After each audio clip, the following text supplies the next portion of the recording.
Bom dia, nono ano.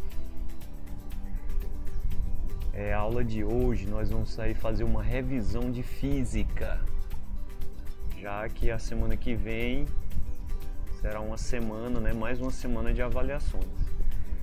Então a nossa ideia hoje é fazer uma revisão do conteúdo que a gente deixou aí para vocês para esta avaliação.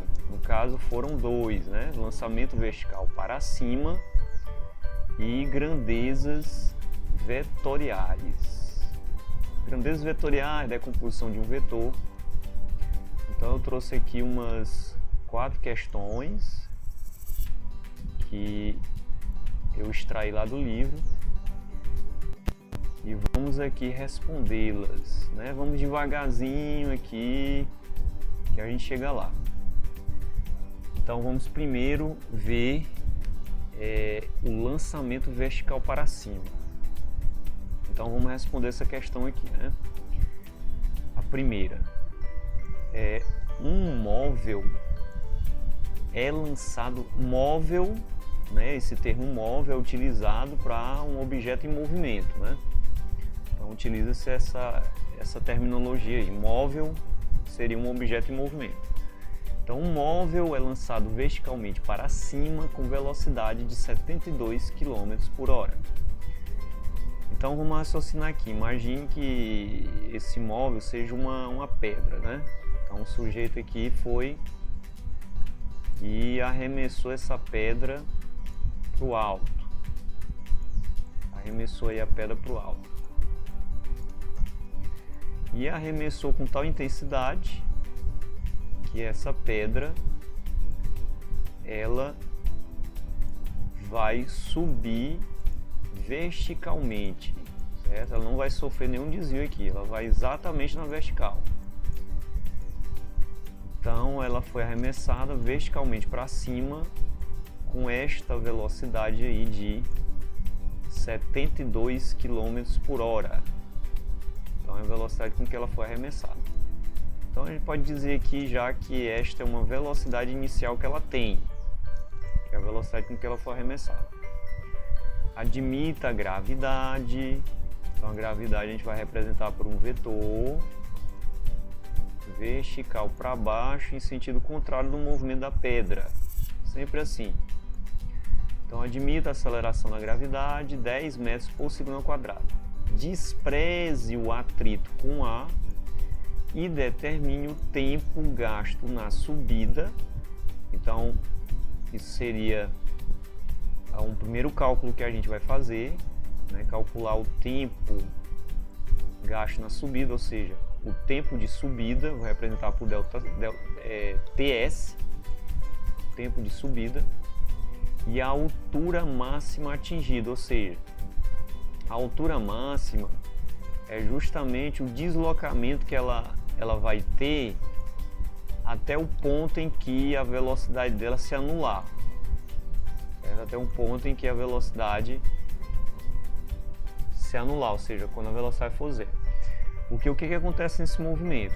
Esse movimento ele é um movimento retilíneo uniformemente variado, em que a velocidade está reduzindo, certo? Então começou com 72 km por hora e vai reduzindo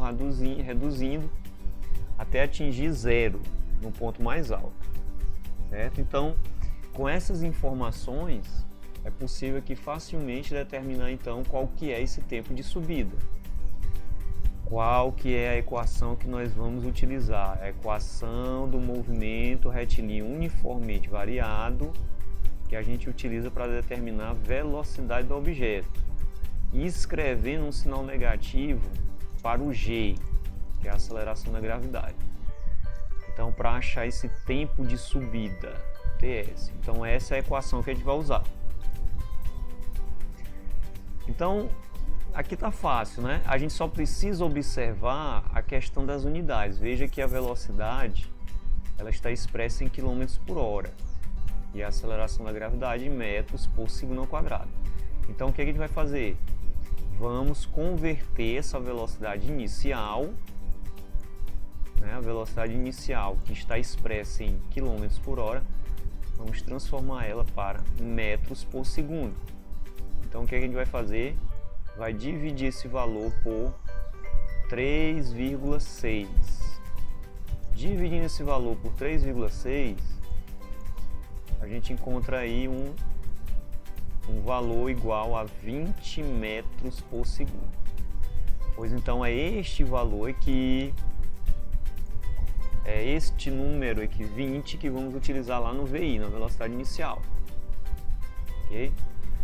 Então vamos lá, substituir aqui a velocidade final, que é 0, né? Tá aqui no ponto mais alto, 0, vai ser igual a velocidade inicial, que é 20, né? Não vou usar 72, é 20, menos a aceleração da gravidade, o valor de G, que é 10, eu substitui também, multiplicando TS, que está expressando aí o tempo de subida. Então joga esse termo para cá, o primeiro membro, ele vem positivo, então você vai ter 10 TS igual a 20. Então nessa divisão aqui a gente vai encontrar quanto? Isolo TS. Então o tempo de subida para essa pedra será de quantos segundos? 20 dividindo 10. Isso dá quanto? 2 segundos. Então olha só. Então esse é o tempo gasto na subida, né? Um tempo aí de 2 segundos. Ok? Pronto, achamos o tempo de subida. Com esse valor de tempo, a gente pode então calcular a altura máxima, certo? Para calcular a altura máxima, a gente usa uma outra equação do movimento uniformemente variável. Então, qual é a equação que a gente vai usar? ΔS é igual a velocidade inicial multiplicando o tempo menos o valor da gravidade sobre 2 multiplicando t elevado a 2. Eita, é o sinal que eu tenho que beber água. Vou beber já já. Então a altura máxima, ΔS, é igual à velocidade inicial, né? Vamos substituir. Ela é quanto? 20. O tempo que a gente achou de subida foi 2 segundos, então substitui, menos a gravidade, que é 10, sobre o 2 da expressão, multiplicando 2 elevado a 2. Eita, tudo 2. Então a altura máxima aí, que vai ser esse deslocamento, né, até subir, até o ponto mais alto, será quanto? 20 vezes 2 dá 40, menos 10 dividindo 2 dá 5, 2 elevado a 2 dá 4.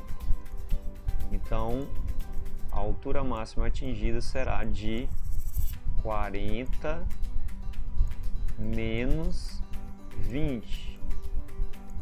Isso dá quanto? Exatamente 20 metros. Pronto. Isso responde a pergunta, né? As duas perguntas. O tempo gasto na subida, 2 segundos. A altura máxima atingida, 20 metros. Percebam que esses valores, a gente só obtém eles na ausência do atrito com o ar. Certo? É lógico que se o ar estiver presente, né, você vai ter uma força de resistência do ar que vai fazer com que esse movimento ele seja retardado, né, seja mais lento. E aí o objeto não vai subir tanto, né, não vai alcançar exatamente esses 20 metros e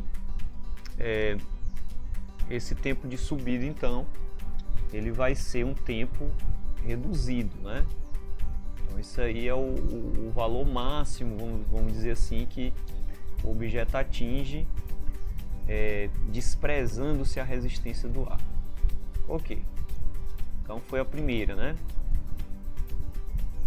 Vamos aqui para a segunda. Vamos ver o que é que diz a segunda. Então olha só, novamente um lançamento vertical para cima. Agora aqui exatamente uma pedra, né? Uma pedra lançada verticalmente para cima a partir do solo, com velocidade inicial de 100 metros por segundo. Despreze a resistência do ar, ótimo, né? E calcule. Estas equações que a gente está usando, elas são aproximativas porque a gente tem sempre que fazer essa ressalva, né? Desprezar a resistência do ar. Então o que é que a gente vai calcular? O tempo gasto pela pedra para atingir a máxima altura.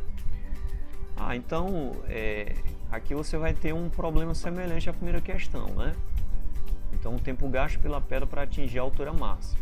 Então a gente já tem velocidade inicial, então é o mesmo cálculo. Velocidade final é igual a velocidade inicial menos a aceleração da gravidade.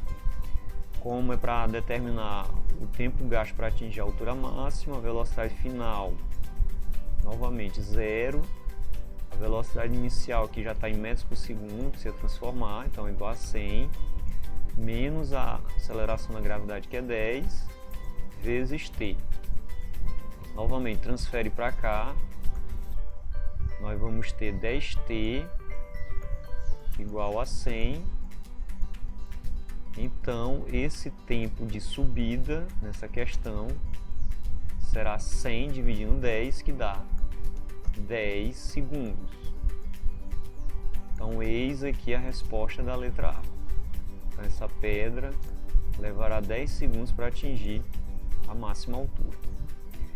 E a altura máxima atingida pela pedra, né? A altura máxima atingida pela pedra. Novamente, já tem o tempo, utiliza a mesma equação da primeira. Deslocamento, velocidade inicial, vezes o tempo, menos a gravidade sobre 2, multiplicando o tempo ao quadrado.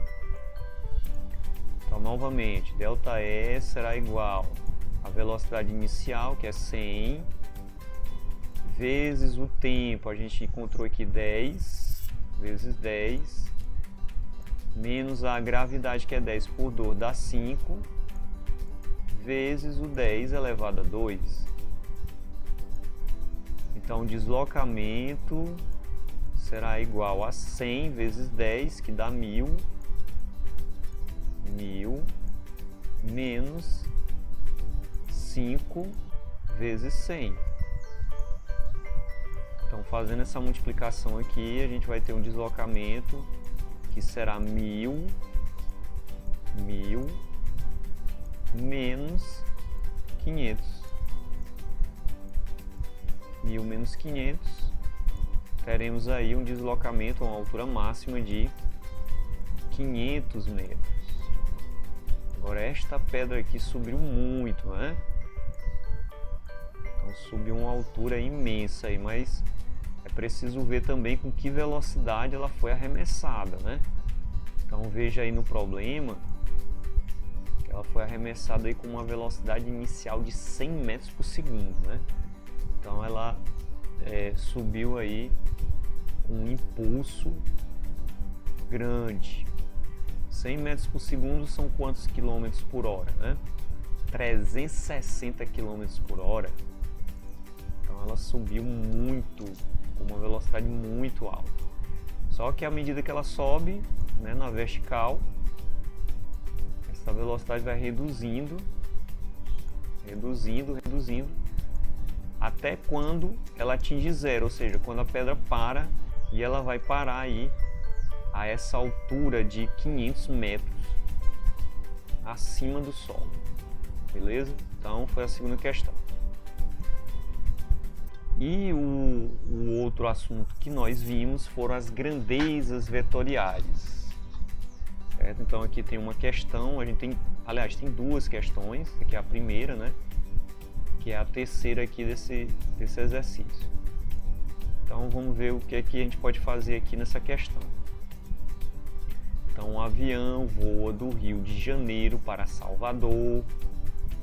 Então vou representar isso aqui. Tá aqui o Rio de Janeiro. Rio de Janeiro, Salvador. Então uma representaçãozinha. Aqui RJ, Rio de Janeiro, Salvador. Então o avião voa do Rio de Janeiro para Salvador, distantes 1.200 quilômetros. 1.200 quilômetros. Então a distância que ele vai percorrer aí no ar. Então esse avião, ele vai do Rio de Janeiro para Salvador em linha reta e vai percorrer essa distância em linha reta de uma cidade a outra.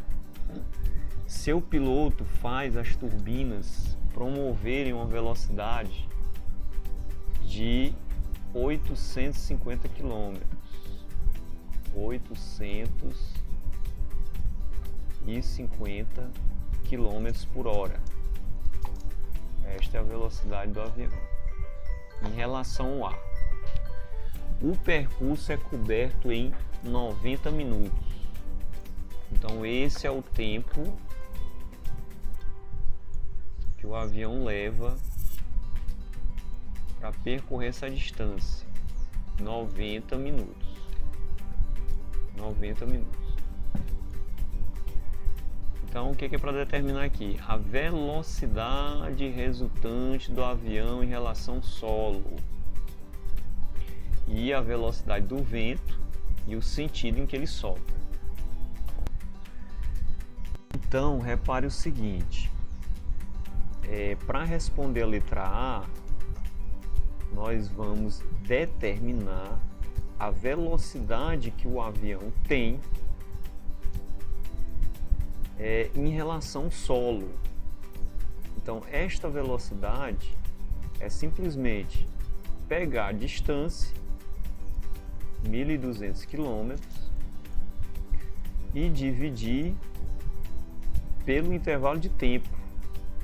No caso aí são os 90 minutos, já que na questão vem dizendo que o percurso é coberto em 90 minutos. Então transforma os 90 minutos para hora, e essa transformação é feita dividindo 90 minutos por 60, uma hora tem 60 minutos, cancela o 0 com 0 aqui, então a gente vai ter 1.200 multiplicando o inverso daquela fração. Então o inverso de 9 sobre 6, 6 sobre 9. Então esta velocidade em quilômetros por hora será quanto? Então vamos pegar e fazer esse cálculo aí, 1.200, que você vai multiplicar por 6 e o resultado dividir por 9. Isso dá quanto? 800. Então olha só, 800 quilômetros, 800 quilômetros por hora. Então a velocidade resultante do avião em relação ao solo é exatamente esse resultado. Veja só. Só que na questão a velocidade que o avião tem em relação ao ar é quanto? 850 km por hora. Veja a diferença. Significa então que existe aqui uma resistência do ar, ou seja, o ar está o vento está aqui se movendo com uma velocidade em sentido contrário ao movimento do avião. E esta velocidade, a velocidade do vento, seria dada por essa diferença de velocidades aqui, ou seja, isso já responderia a letra B. A velocidade do vento e o sentido em que sopra. Então, 850 menos 800, teríamos aí 50 km por hora. Então essa é a velocidade do vento, e o sentido em que ele sopra é o sentido contrário ao movimento do avião, certo? Então é uma questão relativamente simples, né? Só utilizando aí os conceitos de velocidade relativa e aquilo que a gente viu sobre vetor. Ok. Então vamos aqui para a quarta questão. A quarta questão, a situação agora se passa em um rio. Então o Rio Amazonas é uma importante via de escoamento da produção da Zona Franca de Manaus, além de possibilitar o deslocamento de pessoas residentes na região norte do país. A velocidade resultante de um navio navegando pelo rio no sentido do mar, ou seja, a favor da correnteza, é de 36 km por hora. Ixi, aqui ficou errado, né? Aqui é um Hzinho, km por hora. E no sentido oposto é de 20 km por hora. Quais são as velocidades do navio em relação à água e a velocidade da água em relação à margem? Então vamos raciocinar aqui. Então vamos lá, vamos pensar aqui utilizando uma figurinha para representar o rio Amazonas, certo? Então tá aqui o rio, ok? Aí o navio, imagine que você está vendo esse navio aqui de cima, do alto. Então tá aqui ele, aí a proa, a gente está vendo esse navio aí do alto. Vou tentar desenhar ele aqui melhor. Então tá aí ele. Então a gente está observando ele do alto. A velocidade resultante dele navegando pelo rio no sentido do mar, ou seja, a favor da correnteza, é de 36 km por hora. Então vamos fazer assim, vamos representar a correnteza nesse sentido aqui, certo? Então estou representando essas linhas, seria o sentido da correnteza, certo? Então eu vou ter aqui uma velocidade para a correnteza, que a gente vai chamar de VC, velocidade da correnteza, está aqui o sentido dela. E o barco se movendo no mesmo sentido da correnteza. A velocidade do barco vamos expressar por VB. Então VC, velocidade da correnteza, VB, velocidade do barco. Então a velocidade resultante de um navio navegando pelo rio no sentido do mar é de quanto? 36 km por hora. Então, se a gente for expressar essa velocidade resultante, a gente vai escrever assim: velocidade, como são dois vetores no mesmo sentido, então a velocidade resultante aí será, né, a diferença entre as velocidades. Certo? Então, VB soma, né? Então a velocidade resultante vai ser a soma desses dois vetores, já que eles têm a mesma direção, o mesmo sentido. Então essa seria a expressão. Então, para essa primeira situação, a velocidade resultante é quanto? 36 km por hora. Então a gente substitui aqui, né? 36 vai ser igual a velocidade do barco somando a velocidade da correnteza. Então a gente teria a primeira equação. E no sentido oposto seria de 20 km por hora essa velocidade resultante, certo? Então no sentido oposto seria o barco navegando aqui em sentido contrário, certo? Contra a correnteza. Então ele se moveria aqui no sentido contrário, contra a correnteza. Então vou representar aqui VB, e aí nesse caso aqui a gente vai ter como os vetores, velocidade do barco e velocidade da correnteza têm sentidos contrários, então a velocidade resultante vai ser dada pela diferença. Então vou escrever aqui novamente, a nova equação seria velocidade do barco menos a velocidade da correnteza.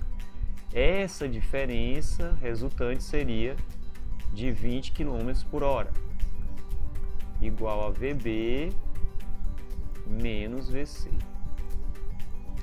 Bem, então aqui nós temos aqui duas equações que vão nos dar um sistema de equações.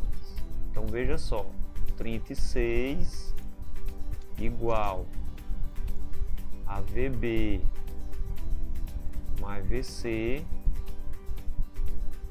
e aqui embaixo 20 igual a VB menos VC.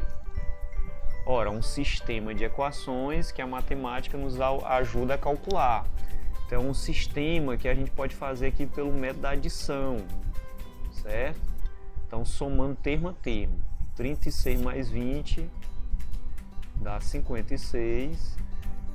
Então, por que eu vou fazer pelo método da adição? Porque o resultado vai sair mais rápido, né? Podia fazer pela substituição também, mas o resultado sai mais rápido. Deixa eu só ajeitar esses 5 aqui que ele está feito. Então, soma 56, que vai ser igual. Veja que o VC com VC, positivo e negativo aqui cancela. Então, fica só VB mais VB. VB mais VB dá 2VB. Então, faz essa divisão. Então, você vai ter a velocidade do barco. 56 dividindo 2. Então, VB aqui será o resultado dessa divisão, a velocidade do barco. 56 dividindo 2. Pronto, 28 km por hora. Então, achei a velocidade do barco. Então, esta velocidade é a velocidade, né, do navio em relação à água, certo? É a velocidade que ele tem em relação ao meio em que ele se move, que no caso aí é a água, certo? E a velocidade da correnteza em relação às margens. Basta pegar uma das equações, ou a primeira ou a segunda. Vamos pegar aqui a segunda, menos, e substituir o valor da velocidade do barco que a gente acabou de calcular. Então troca aqui 28 no lugar de VB, e daqui você vai tirar VC. Então VC será dado pela diferença entre 28 e 20. Então essa é a velocidade da correnteza do rio em relação às margens. Seria o referencial, né? Seriam as margens. 28 menos 20, ou 28 menos 20, dá exatamente 8 km por hora. Pronto. Então aqui a velocidade da correnteza em relação às margens e a velocidade do barco em relação ao rio. Então, novamente um cálculo simples, né? Basta raciocinar em cima em termos de velocidade resultante, pegando os vetores. Percebam que uma figura, né, ela ajuda muito, né? Você tem um problema aqui, mas é sempre interessante você fazer um diagrama, uma representação, porque fica mais fácil de você responder a questão, certo? A outra parte que a gente poderia aqui explorar é a decomposição de um vetor, certo? Então, eu vou representar aqui um vetor qualquer. Então, o vetor que eu vou chamar de vetor A. Aqui, vetor A. E vou dar um módulo para esse vetor. Imagine que ele tem aí um tamanho de 60 unidades de medida, certo? É um módulo desse vetor. Aí eu pediria para vocês decompor esse vetor. Então, para fazer isso, você joga aqui um sistema de coordenadas cartesiana, né? um sistema cartesiano na origem desse vetor, certo? para fazer a decomposição dele. Vai projetar ele aqui nesse eixo, vamos chamar esse eixo aqui de X e vamos chamar esse eixo aqui de Y. E projeta ele aqui em Y. Eita, mas essa reta aqui ficou... Projeta ele aqui. Pronto. Quando você fizer isso, aqui embaixo vai aparecer a sombra do vetor. Essa sombra a gente vai chamar de componente de A do vetor A na direção do eixo X. E essa outra projeção, essa outra sombra aqui, vamos chamar de projeção do vetor A no eixo Y. E vamos chamar ele de AY. AY. Pronto. O que mais? Representa o ângulo. Vamos botar outra letra aqui, né? Vou botar aqui o ângulo alfa. Sempre em relação ao eixo, X. Então representa o ângulo que o vetor faz com o eixo X e determina essas duas componentes, certo? Para fazer isso, eu vou utilizar esse triângulo aqui, ó. É um triângulo retângulo, certo? Então vou pegar duas funções trigonométricas, o seno do ângulo e o cosseno do ângulo alfa. Então, pegando a definição, o que é o seno? O seno é o cateto oposto ao ângulo. Então tá aqui ele. Veja que esse tamanho aqui é o tamanho do vetor AY. Então era como se você pegasse o vetor e trouxesse ele para cá. Então eu vou trazer o vetor para cá, o vetor AY. Eu vou deixar ele bem aqui. Então veja que o cateto oposto ao ângulo é o próprio AY. Então o seno do ângulo alfa vai ser dado pelo módulo de AY dividindo a hipotenusa do triângulo. A hipotenusa do triângulo é o próprio vetor A. Então, sobre A. Fazendo aqui extremos e meios, nós teremos o módulo do vetor AY, que é uma das componentes do vetor A. Então, fica sendo o vetor A multiplicando o seno do ângulo alfa. Então, essa aqui é a equação para você determinar a componente do vetor A na direção de Y. Ora, o cosseno, você vai pegar o outro cateto que está embaixo, que é o AX, e vai dividir pela hipotenusa, que é A. Então, o valor de AX será dado pelo produto do vetor A pelo cosseno do ângulo.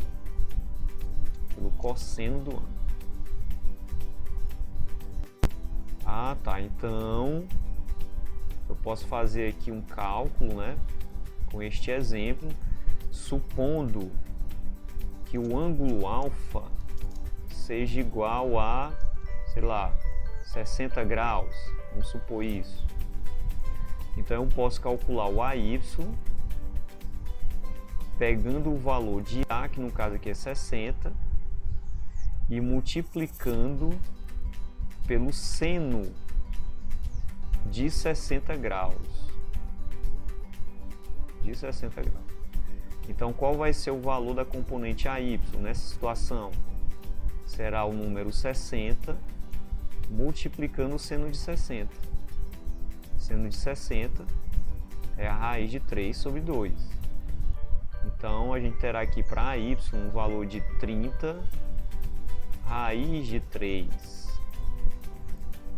Isso seria o valor de AY. Se a gente quiser calcular agora AX, usa a mesma forma. AX agora é dado pelo cosseno, né? Então AX é o módulo do vetor A multiplicando o cosseno de 60 graus. O cosseno de 60 graus é 1/2.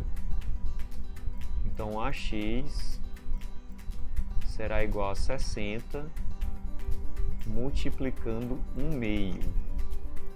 Então AX dá quanto? 30 unidades de medida. Então veja, enquanto AX mede 30, certo? O AY mede 30 raiz de 3, ou seja, ele é um pouquinho maior. Então, é o tamanho desse vetor aqui. É 30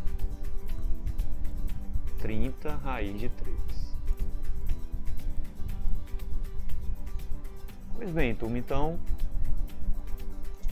nossa aula foi essa aqui, certo? A gente vai tentar cobrar questões assim bem objetivas.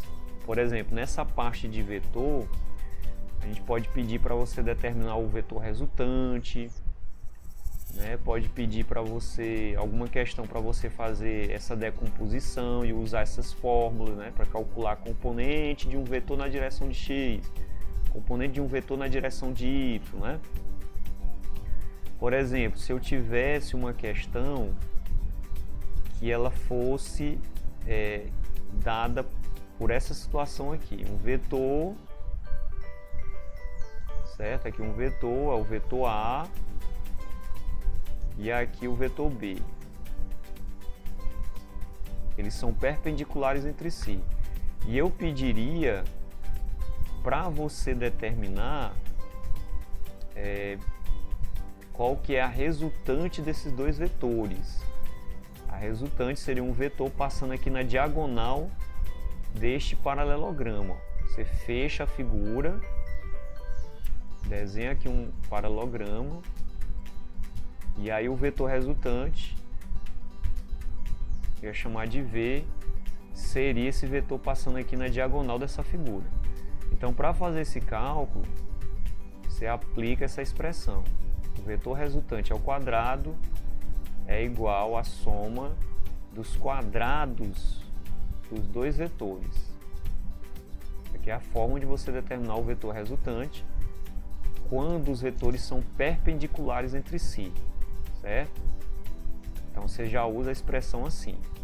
Já para calcular as componentes, você vai usar essas duas expressões aqui. Y em função do seno e x em função do cosseno do ângulo, certo? Então, no mais, tente aí responder algumas questões, né, do livro sobre esse assunto. E se vocês tiverem alguma dúvida, me comuniquem, certo? Entre em contato. Professor, não consegui fazer a questão tal. E aí, se tiver tempo ainda, a gente tenta esclarecer. Ok? Então, até mais.